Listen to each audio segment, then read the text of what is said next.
जैसा कि आप सभी लोग जानते हैं, आज हम लोग गैलेक्सी कोचिंग क्लासेस में अभी रिसेंटली जो कॉम्पिटिटिव एग्जाम्स के लिए टेस्ट लिया गया था और उसमें इंग्लिश का जो भी क्वेश्चन यानी 25 क्वेश्चंस जो पूछा गया था वो सारे सॉल्यूशन दोस्तों आज हम लोग देखने वाले हैं कि किस क्वेश्चन का कौन सा आंसर है और उस आंसर का साथ साथ एक्सप्लेनेशन भी देखेंगे, व्याख्या भी देखेंगे, क्योंकि आंसर जान लेना ही इंपॉर्टेंट नहीं होता है बल्कि हर आंसर के पीछे का लॉजिक क्या है, उसका एक्सप्लेनेशन क्या है, वो जानना बहुत ही जरूरी होता है।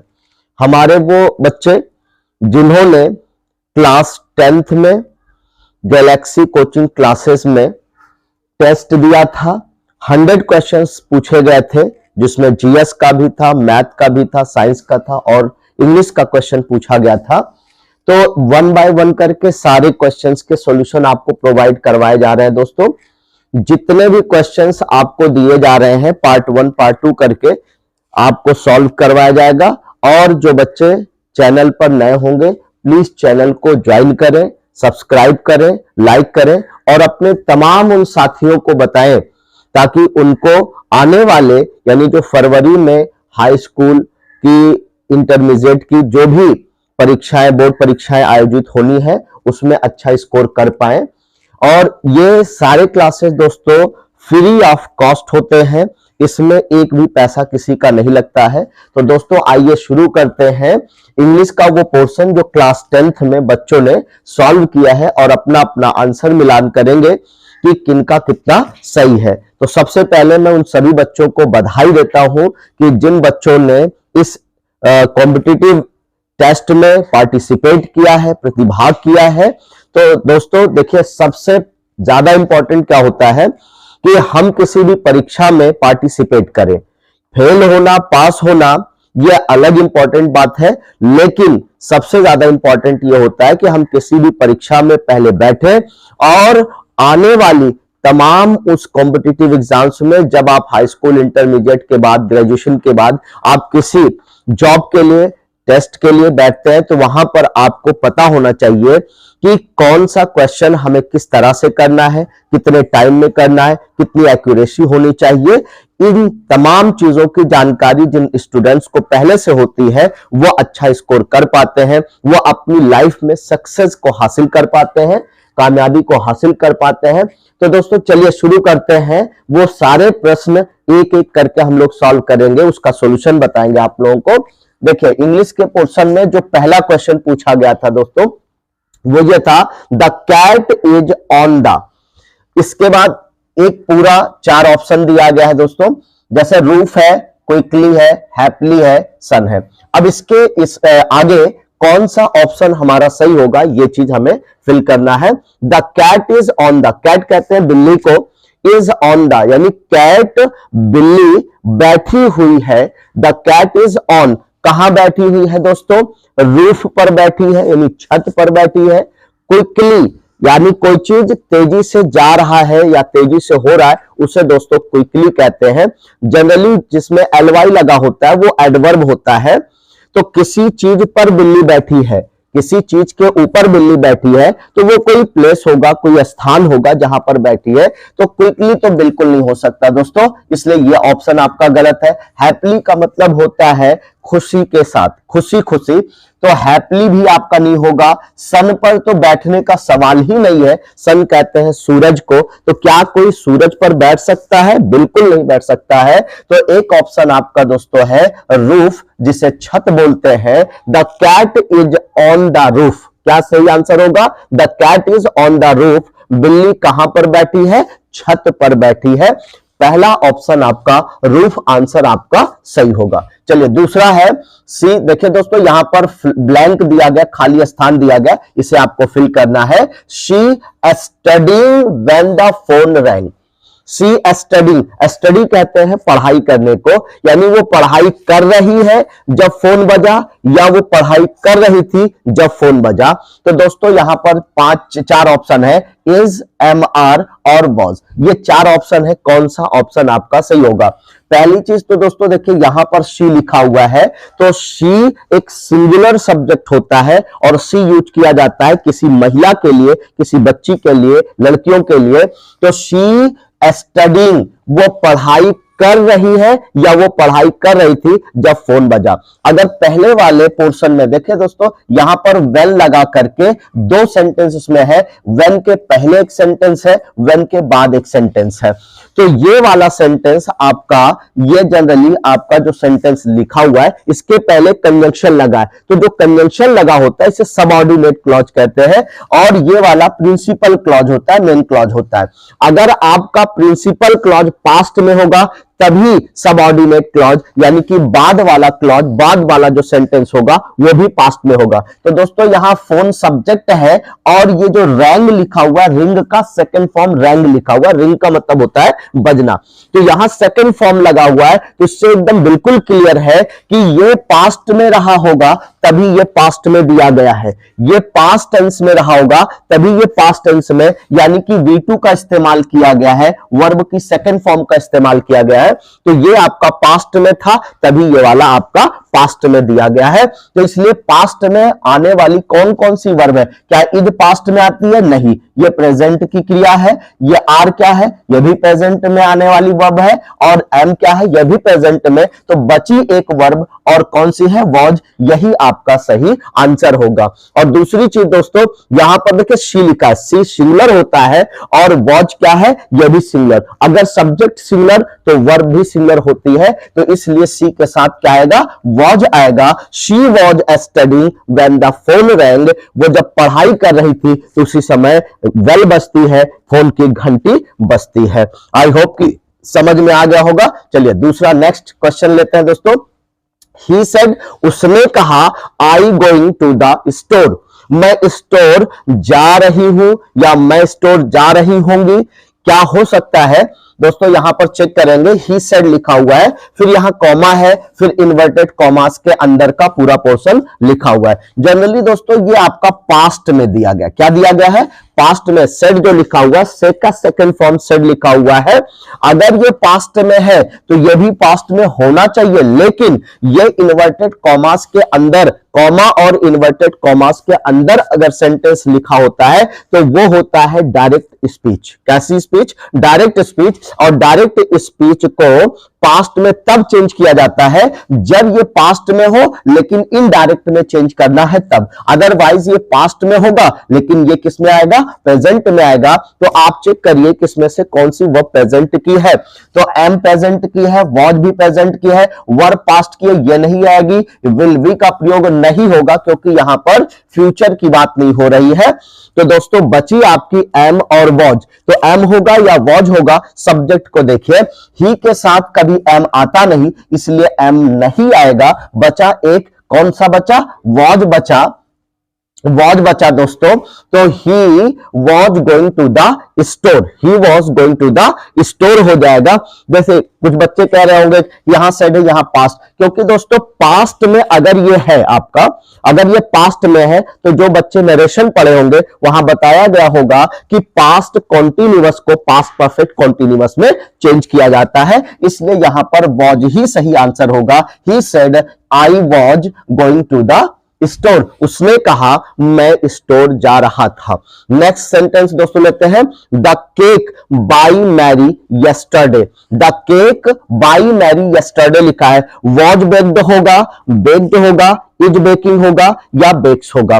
अब यहां पर चेक करेंगे दोस्तों, देखिए यहां पर बाई लगा करके मैरी लिखा हुआ है। मैरी क्या है? ये किसी गर्ल का नाम है, किसी लड़की का नाम है। तो यहां पर बेक की बात हो रही है। बेक का मतलब होता है पकाना, बेक का मतलब बनाना, पकाना। तो केक को बनाया गया, केक को बनाया जा रहा है या बनाया गया, क्योंकि दोस्तों यहां पर यस्टरडे लिखा हुआ है, तो यस्टरडे का मतलब होता है कि टेंस आपका पास्ट में है। यस्टरडे का मतलब पास्ट में दिया गया है, तो पास्ट की ही वर्ब यूज कर सकते हैं। बेक्स लिखा हुआ है, ये प्रेजेंट में आती है, ये नहीं होगी।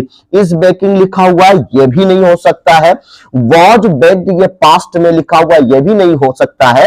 ये भी नहीं हो सकता है। अगर आप चेक करें तो इसमें से हो कौन सा सकता है दोस्तों, क्योंकि ये सेंटेंस आपका एक्टिव में नहीं बल्कि किसमें दिया गया है, पैसिव वॉइस में दिया गया। किसमें दिया गया, पैसिव वॉइस में दिया गया। तो दोस्तों ये सेंटेंस आपका देखिए पास्ट में दिया गया, तो पास्ट की ही वर्ब लेंगे। तो यहां पर देखिए ये प्रेजेंट की है, ये नहीं हो सकती। ये भी प्रेजेंट के नहीं हो सकती। यहां पर बेक्ड लिखा हुआ है, ये भी नहीं हो सकता। क्यों नहीं हो सकता, रीजन मैं बता रहा हूं। क्योंकि देखिए जब कोई सेंटेंस एक्टिव में नहीं बल्कि पैसिव वॉइस में होता है, तो वो मेन वर्ब जब भी लिखी जाती है तो उसके साथ एक हेल्पिंग वर्ब का आना जरूरी है। तो यहां जो बेक्ड लिखा हुआ है, ये सेकंड फॉर्म भी माना जा सकता है, थर्ड फॉर्म भी माना जा सकता है, क्योंकि bake, baked, baked first form, second form, third form होता है। तो यहां पर हेल्पिंग वर्ब इसके साथ नहीं है, इसके साथ हेल्पिंग वर्ब है, और फिर ये मेन वर्ब की थर्ड फॉर्म मानी जाएगी। तो ये वाला आंसर आपका सही आंसर होगा। The cake was baked by Mary yesterday. The cake was baked by Mary yesterday. Cake किसने पकाया था, मैरी ने पकाया था कल। ठीक है, तो ये सेंटेंस आपका सही होगा, और यहां पर कौन सा वर्ब फिल करेंगे, वॉज बेक्ड होगा। चलिए next sentence, the teacher asked us. Teacher ने हम लोगों से कहा, टू द पोयम अलाउड लिखा हुआ है, रीडिंग होगा, रीड्स होगा, रीड होगा, या फिर रीडेड होगा। दोस्तों एक चीज का ध्यान रखिए, रीडेड कोई वर्ब नहीं होती है। रीड के तीनों फॉर्म एक जैसे होते हैं, रीड, रेड, रेड। स्पेलिंग वही होगी, लेकिन पढ़ते समय रीड, रेड, रेड पढ़ेंगे। चलिए अगर हम इसको रीड मान ले या रीड्स मान सकते हैं। रीडेड कोई वर्ब नहीं होती है। रीड्स जो लिखा हुआ है ये हमारी फर्स्ट फॉर्म है, लेकिन इसके साथ यस लगा हुआ है, तो यस लगने से पांचवी फॉर्म बनती है। यस या यस जोड़ने से वर्ब में वो फिफ्थ फॉर्म बन जाती है। और ये रीड लिखा हुआ है, ये रीडिंग लिखा हुआ है। तो दोस्तों यहां the teacher asked us, teacher ने हमसे कहा। अब देखिए दोस्तों यहां टू लगा हुआ है, क्या लगा है, टू लगा हुआ है। तो टू के बाद हमेशा मेन वर्ब की फर्स्ट फॉर्म आती है। तो यहां आईएनजी लगा हुआ है, यानी ये फोर्थ फॉर्म, जिसमें आईएनजी लगता है उसे हम फोर्थ फॉर्म कहते हैं। तो आईएनजी वाला नहीं होगा, क्योंकि हमें टू के बाद क्या लाना है, फर्स्ट फॉर्म लाना है। यहां रीड्स नहीं हो सकता है, क्योंकि यस लगा हुआ है, तो ये आपकी फिफ्थ फॉर्म होगी, ये भी नहीं होगा। यहां पर रीडेड तो वैसे ही ऑलरेडी गलत है, तो बचा क्या, रीड, यही आपका फर्स्ट फॉर्म है और यही सही फॉर्म होगा। तो यहां पर क्या फिल करेंगे, रीड फिल करेंगे। यह सेंटेंस होगा, the teacher asked us to read the poem aloud. Teacher ने हम लोगों से कहा कि कविता जो लिखी गई है उसे क्या करो, अलाउड रीड करो। रीड अलाउड का मतलब जोर जोर से पढ़ना होता है। चलिए next sentence, they to the beach every summer. Beach कहते हैं समुद्र के किनारा, यानी समुद्र का किनारा जहां लोग एंजॉय करने के लिए, घूमने टहलने के लिए जाते हैं दोस्तों गर्मी की छुट्टियों में। तो वहां पर हम कौन सा वर्ड यूज कर रहे हैं, बीच। बीच का मतलब होता है समुद्र का किनारा। तो लोग गर्मी के टाइम में कहां जाते हैं, बीच पर जाते हैं, समुद्र के किनारे जाते हैं। तो दे के साथ देखिए दोस्तों, दे क्या लिखा हुआ है, दे आपका प्लूरल सब्जेक्ट माना जाता है, और अगर सब्जेक्ट प्लूरल हो तो वहां पर हमेशा प्लूरल वर्ब होती है। एक चीज और बता दें दोस्तों, वर्ब की फर्स्ट फॉर्म जिसे बेस फॉर्म भी कहा जाता है, क्या कहते हैं, बेस फॉर्म भी कहते हैं, यह हमेशा फर्स्ट फॉर्म में ही होती है, और साथ साथ ये प्लूरल भी होती है। वर्ब की बेस फॉर्म जिसे फर्स्ट फॉर्म हम लोग कहते हैं वो प्लूरल मानी जाती है। कैसी वर्ब मानी जाती है, इसे हम प्लूरल मानते हैं। अगर सब्जेक्ट आपका प्लूरल हो, सब्जेक्ट कैसा हो दोस्तों, प्लूरल हो, तो वहां पर वर्ब की हमेशा प्लूरल फॉर्म यूज करते हैं। तो यहां पर देखिए दोस्तों क्या लिखा हुआ है, दे। तो दे क्या है, प्लूरल सब्जेक्ट है। अगर सब्जेक्ट प्लूरल तो वर्ब भी प्लूरल होगी। और कौन सी फॉर्म प्लूरल होती है, first form of the main verb, इसे प्लूरल फॉर्म कहा जाता है। तो अब इसमें हमें ढूंढना है कि कौन सी फॉर्म आपकी प्लूरल है। They to the beach every summer. तो दोस्तों यहां पर गोज लिखा हुआ है, गोज नहीं हो सकता, दे गोज नहीं होता है, तो ये कैंसिल हो जाएगा। दे के साथ गोइंग इसलिए नहीं हो सकता क्योंकि ये आईएनजी फॉर्म, यानी आईएनजी वाला फॉर्म कंटिन्यूअस होता है, और कंटिन्यूअस में हेल्पिंग वर्ब आती है, उसके बाद मेन वर्ब। तो दोस्तों यहां पर कोई हेल्पिंग वर्ब दी नहीं गई है, इसलिए आईएनजी वाला फॉर्म नहीं आएगा, यानी गोइंग भी नहीं आएगा। और गॉन ये थर्ड फॉर्म होती है, और थर्ड फॉर्म भी अपने साथ क्या लेती है, हमेशा हेल्पिंग वर्ब। यहां पर हेल्पिंग वर्ब है नहीं, इसलिए ये भी गलत होगा। तो बचा क्या आपका, गो बचा, तो गो हो जाएगा। तो they go to the beach every summer, यानी हर समर को वो कहां जाते हैं, हर गर्मी में कहां जाते हैं, वो कहां जाते हैं, बीच पर जाते हैं, यानी समुद्र के किनारे आराम करने, घूमने, टहलने जाते हैं। चलिए नेक्स्ट सेंटेंस है दोस्तों, सी एक्सक्लेम्ड, उसने जोर से चिल्लाकर कहा। उसने कहा, एक्सक्लेम्ड का मतलब भी होता है जब इंसान सरप्राइज होता है या फिर कोई ऐसी बात जो उसके इंटरनल फीलिंग, अंदर से भावनाएं उत्पन्न करती है, तब वो आदमी जब कुछ कहता है तो उसे एक्सक्लेम कहते हैं। तो शी एक्सक्लेम्ड, उसने कहा, ब्यूटीफुल सनसेट।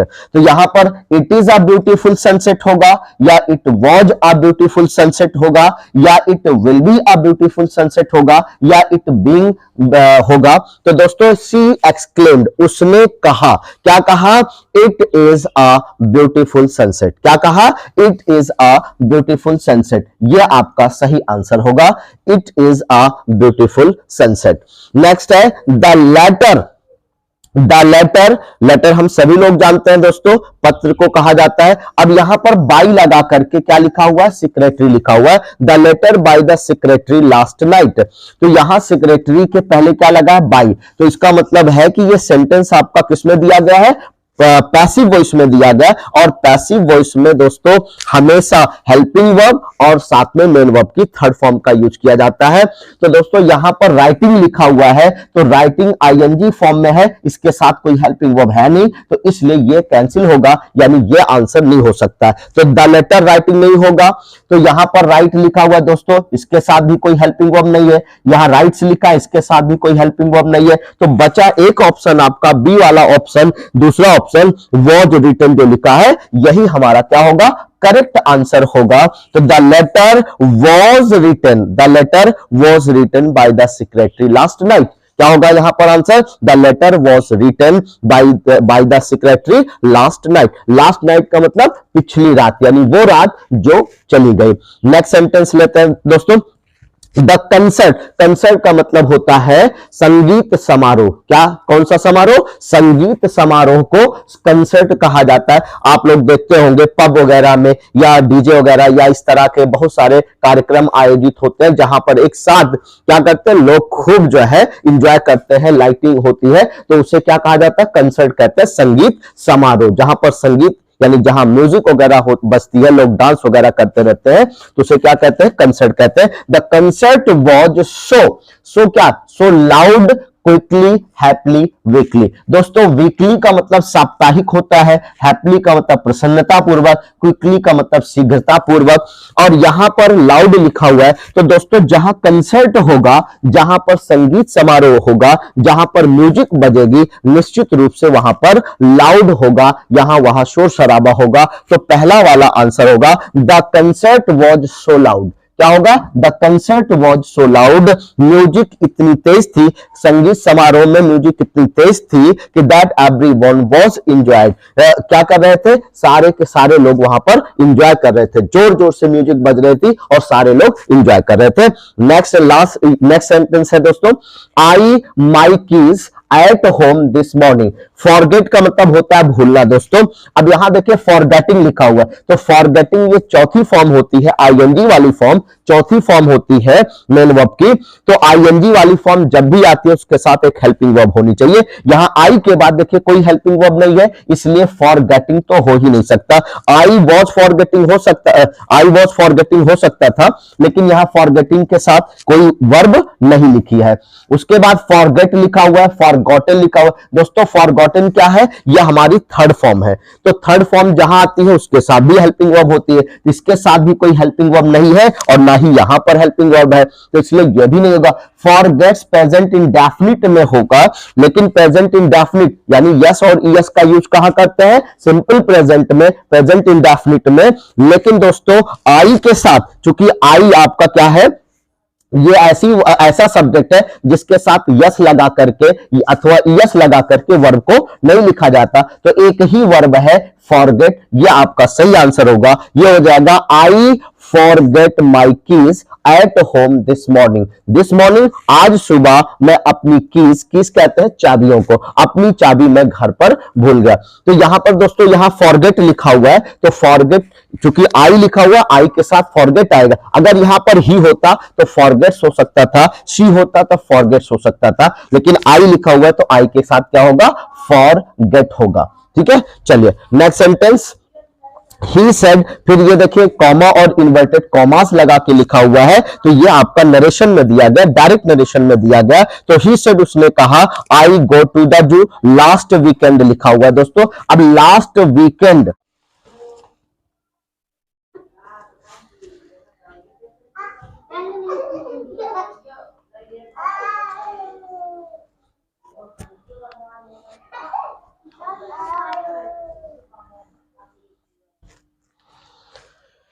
तो साथियों देखिए हम लोग सॉल्व कर रहे थे ये वाला question. He said I to the zoo last weekend, तो लास्ट वीकेंड देखिए, लास्ट लगने से क्या बनता है कि ये लास्ट, जैसे लास्ट वीक लिखा है, लास्ट मंथ लिखा है, लास्ट ईयर लिखा हुआ है, तो ये सारे के सारे पास्ट में होते हैं। और अगर पास्ट में दिया गया है तो वर्ब भी कैसी होगी, पास्ट इंडेफिनिट की होगी, और पास्ट इंडेफिनिट में वर्ब की सेकंड फॉर्म का यूज करते हैं दोस्तों। तो यहां पर देखिए जैसे गो लिखा हुआ है, तो गो फर्स्ट फॉर्म में है, यानी कि ये प्रेजेंट की है। एम गोइंग लिखा हुआ है, ये भी आपका क्या है, ये प्रेजेंट में दिया। इज एम आर कहां आता है, प्रेजेंट में आता है, इसलिए ये भी गलत है। और गोज लिखा हुआ है, ये भी प्रेजेंट की है, एक ही है वेंट, ये आपका सही आंसर होगा। He said I went to the zoo last weekend. चलिए यहां पर नेक्स्ट क्वेश्चन लेते हैं। The story by the author is fascinating.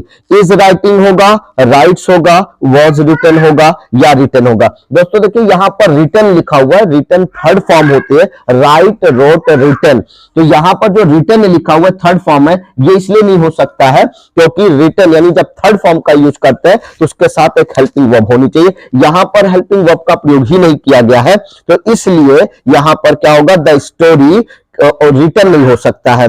उसके बाद इज राइटिंग आप लिख सकते हैं, इज राइटिंग, लेकिन दोस्तों यहां देखिए बाई लिखा हुआ है, तो बाई लगा करके अगर कोई सेंटेंस लिखा गया है तो वो आपका पैसिव वॉइस होगा, और पैसिव वॉइस में हेल्पिंग वर्ब आती है, लेकिन हेल्पिंग वर्ब यहां देखिए हेल्पिंग वर्ब तो है लेकिन ये थर्ड फॉर्म में नहीं है, आईएनजी फॉर्म में लिखा हुआ है।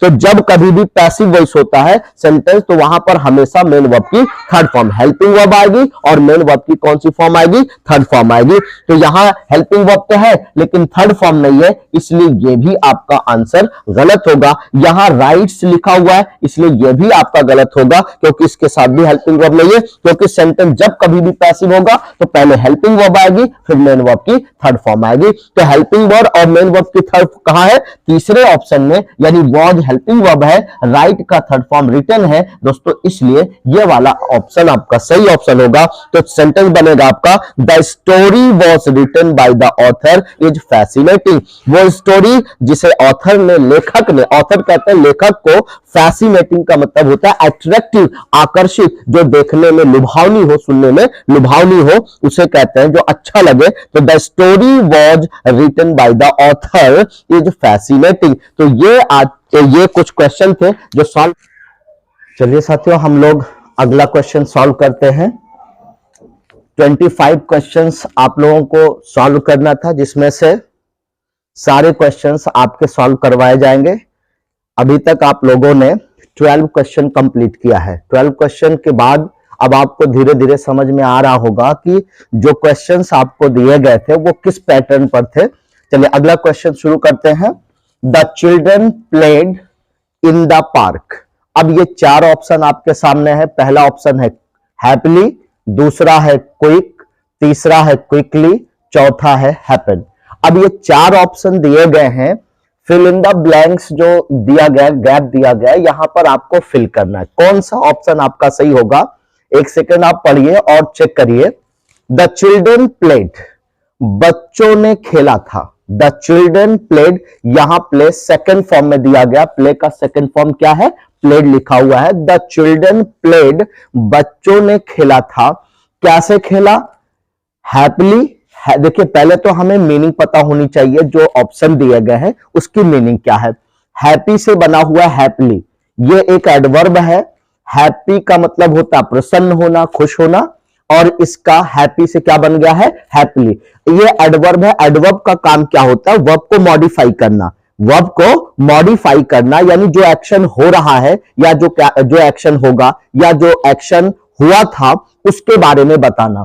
तो हैप्पीली का मतलब होता है प्रसन्नता पूर्वक। तो यहां बच्चों देख सकते हैं कि द चिल्ड्रन प्लेड, बच्चों ने खेला था। तो बच्चों ने कैसे खेला था, हैप्पीली, प्रसन्नता पूर्वक, इन द पार्क, पार्क में। या फिर बच्चों ने क्विक, जल्दी जल्दी से खेला था पार्क में, या क्विकली, शीघ्रता से, इसका मतलब क्विक और क्विकली। और हैपन का मतलब होता है किसी घटना का घटित होना, किसी चीज का होना। तो यहां पर हैपन तो बिल्कुल नहीं हो सकता है, हैपन बिल्कुल नहीं हो सकता है। अब देखिए एक चीज आपको समझना है, बच्चे जब कभी भी किसी पार्क में खेलते हैं तो वहां पर बड़े प्रसन्न होकर के खेलते हैं, प्रसन्न मुद्रा में होते हैं, खुश होकर के खेलते हैं। तो बच्चों ने जो खेल खेला या जो भी काम किया, कहां पर, इन द पार्क। तो पार्क में जल्दी जल्दी नहीं, क्विकली नहीं होगा, क्या होगा, हैप्पीली, यानी प्रसन्नता पूर्वक बच्चों ने खेला था। पार्क में कैसे खेला था, प्रसन्नता पूर्वक। आई होप कि ये आंसर आपको क्लियर हो गया होगा। चलिए नेक्स्ट क्वेश्चन की तरफ मूव ऑन कर रहे हैं।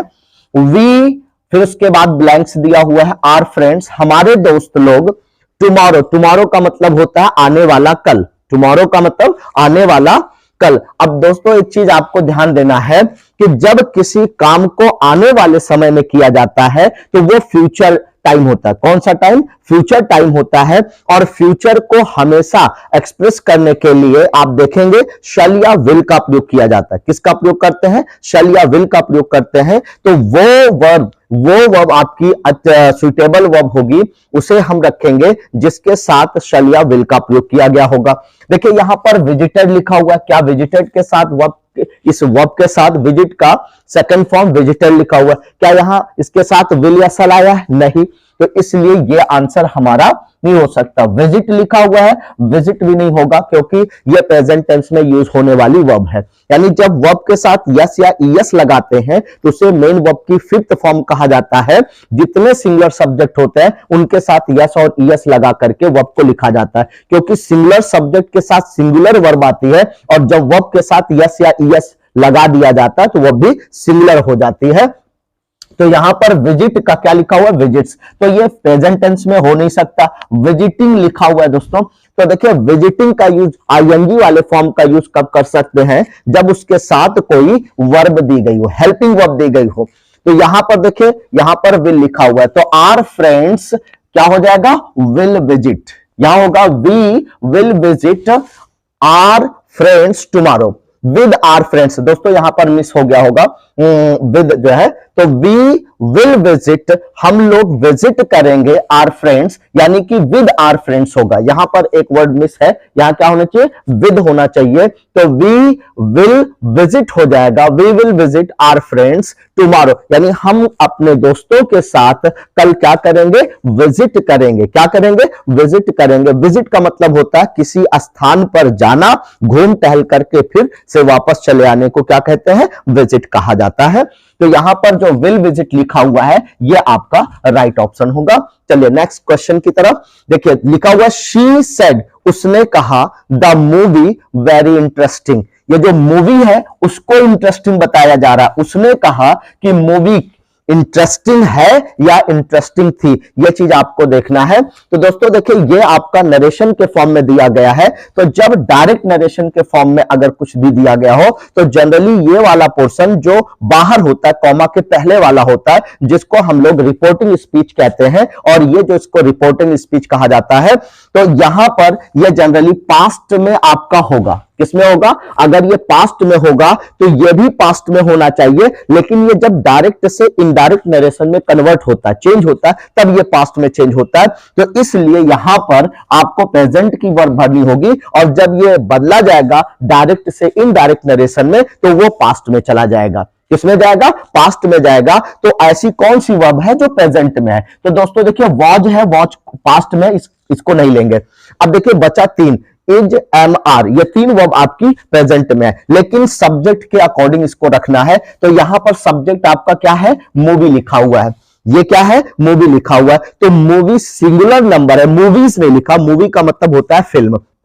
तो जब मूवी लिखा हुआ है तो मूवी सिंगुलर सब्जेक्ट है, तो सिंगुलर सब्जेक्ट होगा तो वह भी सिंगुलर होगी। तो यहां पर जो आर लिखा हुआ है ये प्लूरल है, ये नहीं आ सकता। अगर यहां सब्जेक्ट आई होता तब हम एम का यूज करते, इसलिए एम भी नहीं होगा। अब बचा क्या, इज, तो ये इज क्या होगा, आपका राइट आंसर होगा। तो ये बन जाएगा, शी सेड, उसने कहा, the movie is very interesting, movie बहुत ज्यादा इंटरेस्टिंग है।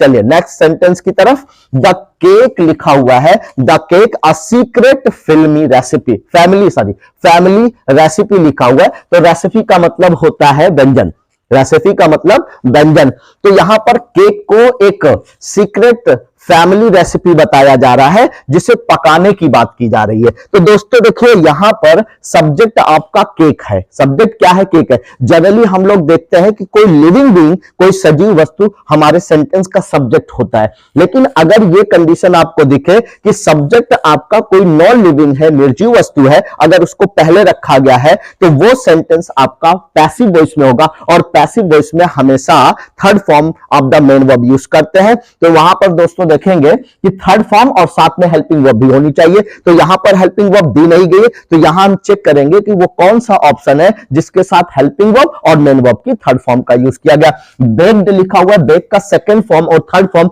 बेक्ड होगा। तो यहां पर बेक्ड तो लिखा है, लेकिन ये थर्ड फॉर्म भी हो सकता है, सेकंड फॉर्म भी हो सकता है, लेकिन इसके साथ हेल्पिंग वर्ब नहीं दी गई, इसलिए यह आंसर आपका राइट नहीं होगा। अगला है बेक्स लिखा हुआ है, यह भी आपका आंसर नहीं होगा। यहां आईएनजी लगा के लिखा हुआ है, ये भी आंसर नहीं होगा। अब यहां पर वॉज बेक्ड लिखा हुआ है, हेल्पिंग वर्ब के साथ साथ मेन वर्ब की थर्ड फॉर्म का यूज किया गया, इसलिए यह आंसर आपका राइट आंसर हो जाएगा। द केक वॉज बेक्ड, क्या हो जाएगा, the cake was baked, cake को पकाया गया, केक को पकाया गया था। चलिए नेक्स्ट सेंटेंस लेते हैं। द बर्ड चिप्ड, चिप का मतलब होता है चहचहाना। जब बर्ड सुबह शाम आप देखते होंगे इकट्ठा झुंड में आती है तो चहचहाती है, तो उनके चहचहाने की आवाज को, बोलने की आवाज को क्या कहते हैं, चिर्प कहा जाता है। चिप्ड लिखा हुआ है, चिर्प का सेकंड फॉर्म चिप्ड लिखा हुआ है। तो द बर्ड चिप्ड, चिड़ियों ने चहचहाया इन द मॉर्निंग, कब चहचहाती है, इन द मॉर्निंग। अब दोस्तों देखिए, अगर चहचहाने की आवाज हो रही है तो चहचहाना यानी जब बर्ड काम करेगी, कोई एक्शन होगा, कोई काम होगा, तो उसे हम वर्ब कहते हैं, क्योंकि चिड़िया सब्जेक्ट हो जाएगा और ये कौन सा काम कर रही है, बोलने का, चहचहाने का।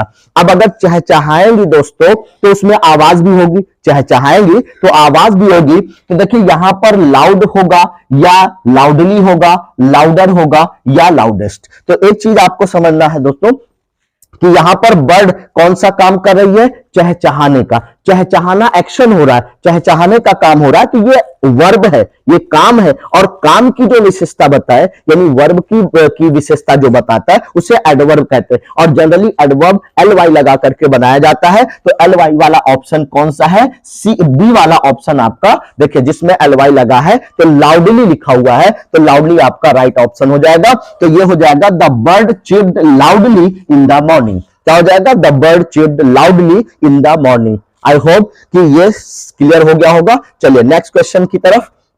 अगला है दे, फिर उसके बाद यहां पर ब्लैंक्स दिया गया, for hours before they found a solution.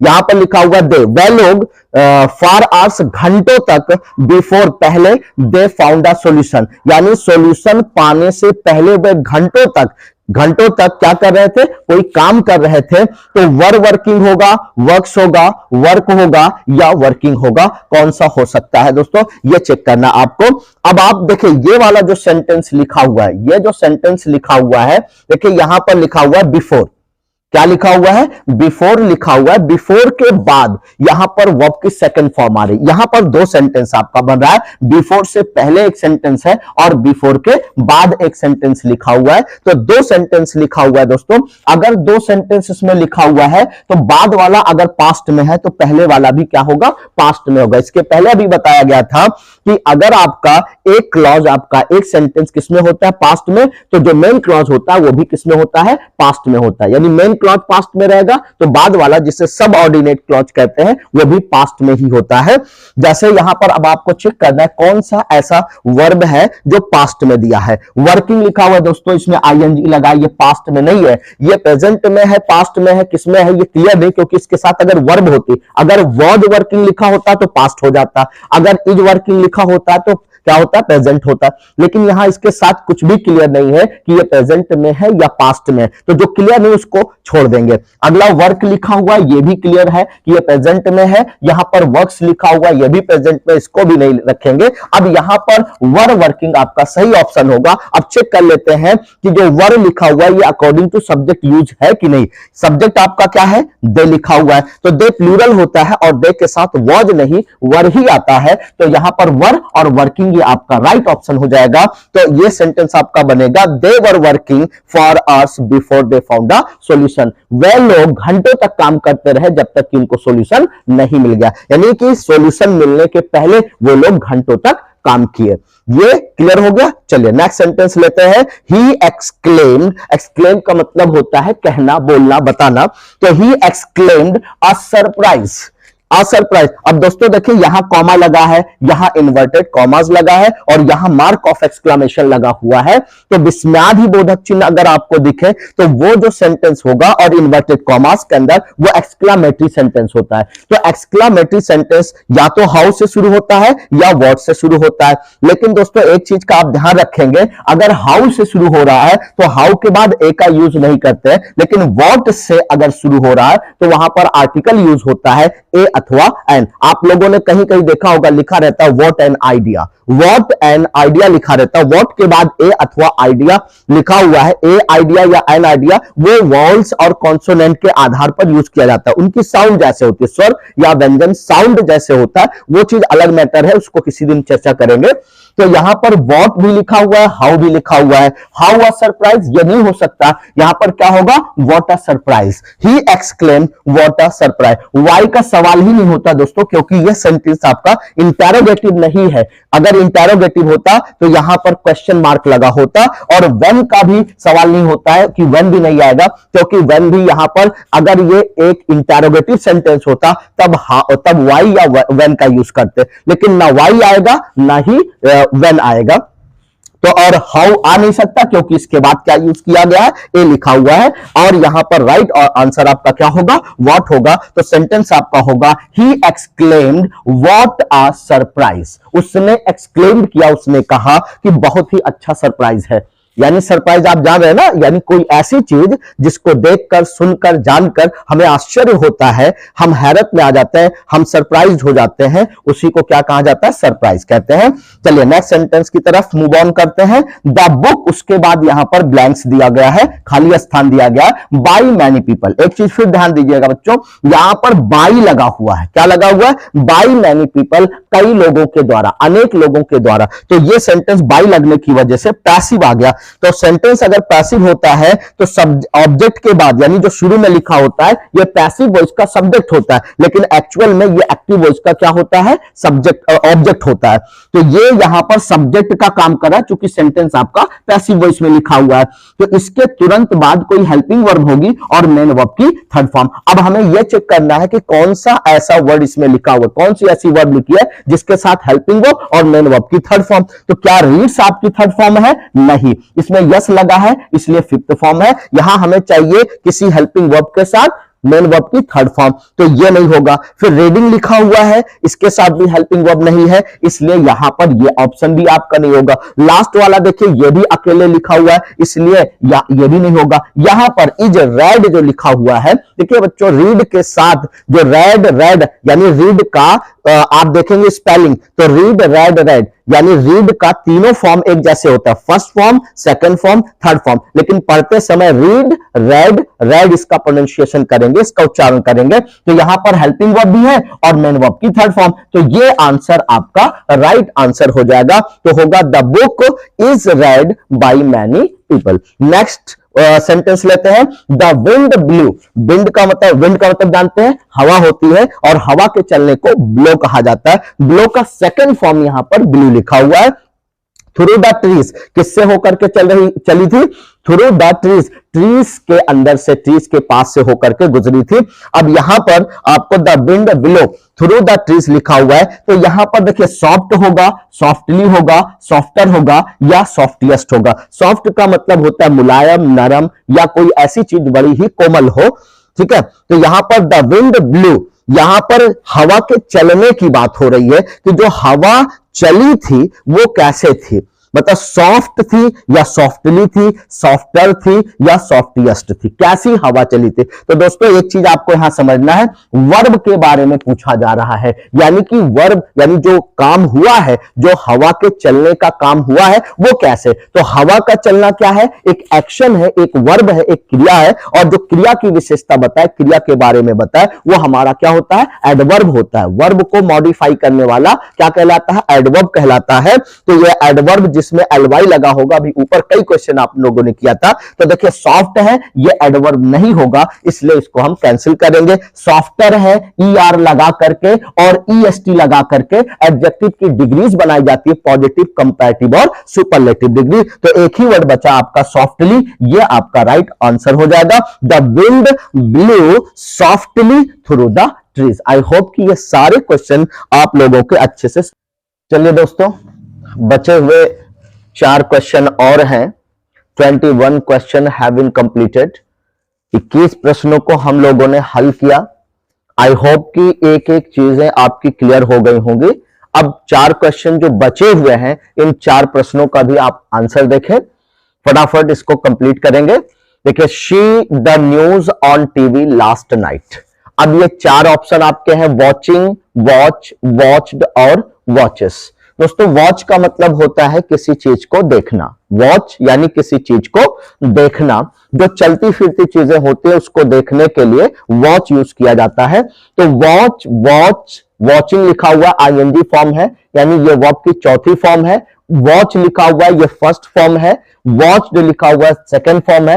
Watches लिखा हुआ है, यस और ES लगने से fifth form of the main verb बन जाता है। तो चलिए, अब ये 4 ऑप्शन आपके सामने है, कौन सा ऑप्शन आपका सही है आपने चेक कर लिया होगा।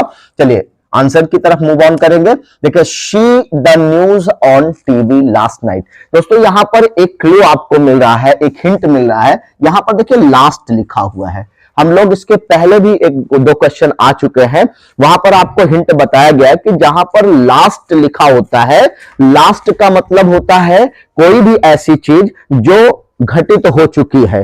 लास्ट हमेशा पास्ट को इंडिकेट करता है, यानी पास्ट इंडेफिनिट की तरफ इशारा करता है।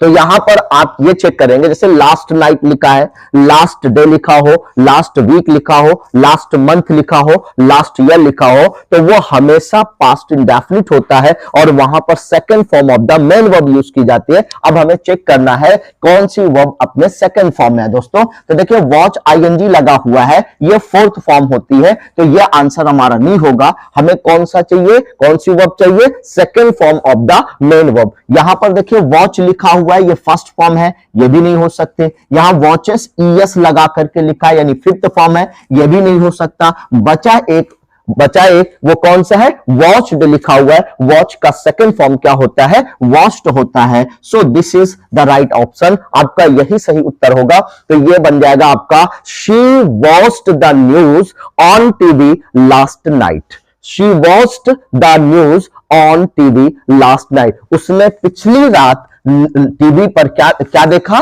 न्यूज देखा। तो यहां पर वॉच का सेकंड फॉर्म क्या हो जाएगा? वॉच्ड हो जाएगा। I hope you got it. Next sentence लेते हैं दोस्तों। यहां पर लिखा दे सेड, फिर वही क्वेश्चन आ गया, उसी टाइप का क्वेश्चन आ गया। दे सेड लिखा हुआ, ये पास्ट में है और कॉमा, इन्वर्टेड कॉमास लगा के अगर लिखा हुआ है तो ये आपका डायरेक्ट नरेशन है। डायरेक्ट नरेशन के अंदर जनरली हम क्या करते हैं, ये पास्ट में होता है रिपोर्टिंग वर्ब, तो हम रिपोर्टेड स्पीच के अंदर जब तक इसको डायरेक्ट से इनडायरेक्ट में नहीं चेंज करते तब तक पास्ट में नहीं चेंज करेंगे। तो यहां पर प्रेजेंट में ही ज्यादातर हम ढूंढेंगे कि कौन सी वर्ब है जो प्रेजेंट में है। तो दे सेड, उन्होंने कहा, वी आर होमवर्क, हम लोगों ने अपना काम बाय नाउ, अब तक अब तक। अब यहां पर देखें फिनिश लिखा हुआ है, फिनिश्ड लिखा हुआ है, फिनिशेस लिखा हुआ है, फिनिशिंग। तो दोस्तों आईएनजी लगा के अगर कोई वर्ब हो तो उसके साथ क्या आनी चाहिए, कोई हेल्पिंग वर्ब। यानी कि यहां पर भी हेल्पिंग वर्ब नहीं है और इसके साथ भी आईएनजी लगा है लेकिन हेल्पिंग वर्ब नहीं है, इसलिए यहां पर यह आंसर आपका रॉन्ग हो जाएगा। ऐसे नहीं हो सकता वी फिनिशिंग, तो वी आर फिनिशिंग हो सकता है, वी वर फिनिशिंग हो सकता है, या कुछ और हो सकता है। तो यहां पर इसलिए फिनिशिंग जो लिखा हुआ है यह गलत है। अब फिनिशेस लिखा हुआ है दोस्तों, तो वी आपका प्लूरल सब्जेक्ट होता है, इसके साथ यस और यस लगा के वर्ब नहीं लिखी जाती है क्योंकि ये आपका प्लूरल सब्जेक्ट होगा और यह सिंगुलर वर्ब होगी। तो सिंगुलर सब्जेक्ट के साथ सिंगुलर और प्लूरल सब्जेक्ट के साथ प्लूरल वर्ब आनी चाहिए, तो यह भी आपका गलत आंसर होगा। अब यहां पर देखिए फिनिश लिखा हुआ है, यह अपने प्लूरल फॉर्म में है। किसमें दिया गया, we finish our homework by now. अब तक हम लोग अपना काम कर चुके हैं। तो यहां पर वी फिनिश, बाय नाउ का मतलब अब तक, तो वी फिनिश हो सकता है, वी फिनिश्ड भी आप कर सकते हैं। फिनिश्ड का मतलब होता है हमने अपना काम किया था। लेकिन जनरली दोस्तों आपको यह चेक करना है कि यह पास्ट में हो तो इसको हमेशा प्रेजेंट में रखा जाए, क्योंकि जब इसको डायरेक्ट से इनडायरेक्ट नरेशन में आप चेंज करेंगे तो यह प्रेजेंट से ऑटोमेटिकली किस में जाएगा, पास्ट इंडेफिनिट में हो जाएगा। प्रेजेंट इंडेफिनिट पास्ट इंडेफिनिट में चेंज होता है, तो ये आपका प्रेजेंट में है, ये पास्ट में। तो पास्ट वाला हमें नहीं लेना है, कौन सा लेना है, प्रेजेंट वाला लेना है। तो इसलिए ये हो जाएगा they said we finish our homework by now. चलिए नेक्स्ट सेंटेंस लेते हैं, the message by the manager. By the manager दोस्तों, अब यहां पर देखिए बाय द मैनेजर करके लिखा हुआ है, तो ये आपका किसमें दिया गया, पैसिव वॉइस सेंटेंस है। अगर सेंटेंस पैसिव वॉइस होता है तो ये जो सब्जेक्ट लिखा हुआ है ये पैसिव वॉइस का सब्जेक्ट होता है, लेकिन एक्टिव वॉइस का क्या होता है, ये ऑब्जेक्ट होता है। तो अगर इसको हम पैसिव वॉइस का सब्जेक्ट मान रहे हैं, क्योंकि सेंटेंस आपका बाय लगा करके लिखा हुआ है, तो ये आपका पैसिव वॉइस है। तो ये आपका जो मैसेज लिखा हुआ, सॉरी यहां पर जो मैसेज लिखा हुआ है, ये मैसेज सिंगुलर नंबर सब्जेक्ट है, मैसेजेस नहीं लिखा हुआ। मैसेजेस होता तो प्लूरल मान लेते, मैसेज लिखा हुआ है। अब इसके बाद जो वर्ब लिखी जाएगी वो कैसे लिखी जाएगी, पहले हेल्पिंग वर्ब फिर मेन वर्ब की थर्ड फॉर्म। पैसिव वॉइस में हमेशा हेल्पिंग वर्ब के साथ मेन वर्ब की थर्ड फॉर्म लिखी जाती है। तो अब हमें यह चेक करना है कि कौन सी ऐसी वर्ब है जो मेन वर्ब की थर्ड फॉर्म में है, मेन वर्ब की थर्ड फॉर्म में लिखी हुई है और हेल्पिंग वर्ब के साथ लिखी हुई है। तो दोस्तों यहां पर देखिए सेंट लिखा हुआ है, इसके साथ कोई वर्ब नहीं है। यहां सेंडिंग लिखा है, इसके साथ भी कोई हेल्पिंग वर्ब नहीं। सेंड्स लिखा हुआ, इसके भी साथ कोई हेल्पिंग वर्ब नहीं। यहां पर विल लगा करके लिखा हुआ है जो वर्ब, वो आपका आंसर होगा। तो ये वाला यानी फर्स्ट वाला आपका सही आंसर हो जाएगा। तो नेक्स्ट लास्ट सेंटेंस लेते हैं दोस्तों, the rain fail. The rain fail, बारिश हुई, बारिश गिरना यानी बारिश का होना। तो the rain fell on the roof, कहां पर बारिश हुई थी, बारिश की बूंदें कहां गिरी थी, रूफ पर। तो दोस्तों यहां पर जो रेन है जब वो हो रही थी, यहां फेल हो रही थी, गिर रही थी, बारिश हो रही थी, उसके बारे में बताया जा रहा है। तो जनरली जब क्रिया के बारे में, वर्ब के बारे में कुछ बात करें तो वो होता है एडवर्ब, और एडवर्ब जनरली बताया गया एल वाई लगा करके। तो यहाँ पर लाउड लिखा हुआ है, इसमें एल वाई नहीं है, लाउडर है ई आर लगा के लिखा है, लाउडेस्ट लिखा है ई आर लगा करके। तो ये लाउड आपकी पॉजिटिव डिग्री हो जाएगी एडजेक्टिव की, और ये लाउडर आपकी कंपैरेटिव डिग्री एडजेक्टिव की होगी, लाउडेस्ट आपकी सुपरलेटिव डिग्री होगी, और एक बचा ये आपका एडवर्ब हो जाएगा लाउडली। यही आपका राइट आंसर होगा। तो आंसर क्या बना, the rain fail loudly on the roof. I hope कि एक एक क्वेश्चन आपका विद एक्सप्लेनेशन एक्सप्लेन किया गया है, कि कोई ऐसा क्वेश्चन नहीं था कि जिसका एक्सप्लेनेशन ना बताया। दोस्तों हर क्वेश्चन को समझाने की कोशिश की गई, इसके बावजूद भी अगर आपको लगता है कि कोई ऐसा क्वेश्चन जो आपकी समझ में नहीं आ रहा है तो प्लीज कमेंट करके जरूर बताइए। और जो नए स्टूडेंट हो प्लीज चैनल को ज्वाइन करें, सब्सक्राइब करें, अपने दोस्तों तक शेयर करते रहें। ये सारी क्लासेस निःशुल्क होती हैं दोस्तों।